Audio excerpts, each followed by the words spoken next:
So the past participle refers to completed actions. So with AR verbs, the ending, you take off the ending and you add ado. With ER and IR verbs, the ending is ido. Okay. There are a few irregulars in the book. There are 12 in the chapter that you need to memorize. There's no real pattern to those, you just have to memorize them. But for the most part, verbs will follow this pattern. So an AR verb, hablar, take off the ending, and you add this, hablado. So if hablar is to speak, hablado is spoken. So it's a completed action. Does that make sense? So comer, to eat.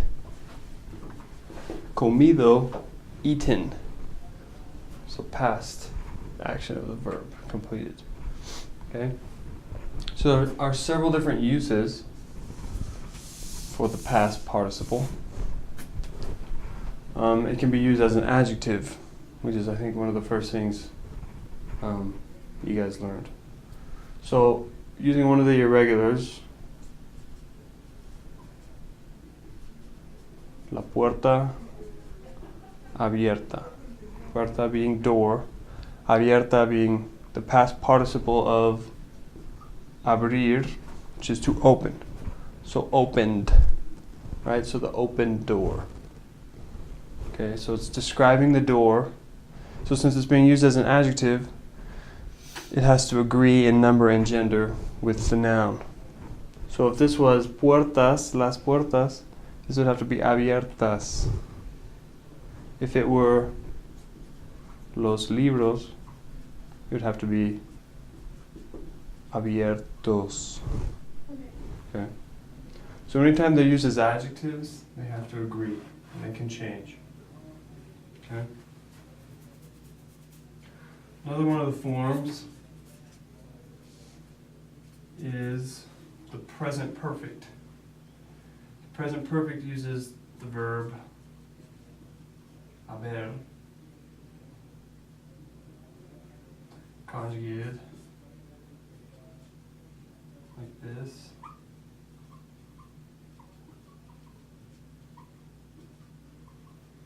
A, as, a, hemos, and an. And this means have, to have done something. So if I say I have watched, or I have seen, let's say, you take the verb to see, ver, the past participle of ver is visto. It's an irregular. So to say I have seen, you'd say yo he visto. I have seen. Okay. If we change that to nosotros, it would be hemos visto. When it's used like this, as a verb, as a completed action, not as an adjective, this never changes. So even though it's nosotros, or if it was ellas, han visto, still visto with no, doesn't change. It'd never be ellas han vistas to agree with the noun. It doesn't have to agree because it's a verb, so it's just conjugated. Okay. There's actually another way to use it as an adjective.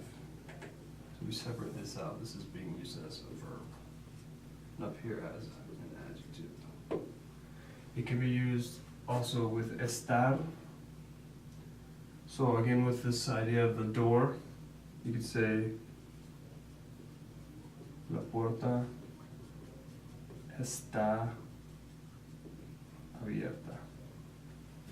So the difference between this example, la puerta abierta, and this one, la puerta está abierta, is that this one says the open door, and this one says the door is open. Okay? But this one, since it's still being used as an adjective, after estar, it has to agree. So if we made puertas plural, it would have to be las puertas están abiertas. So everything has to agree with the noun. Okay? So those are basically your three uses of the past participle. There's the two adjectives, whether you use estar or not, and then the verb form with haber to say, I have done something, and this is called present perfect. Okay.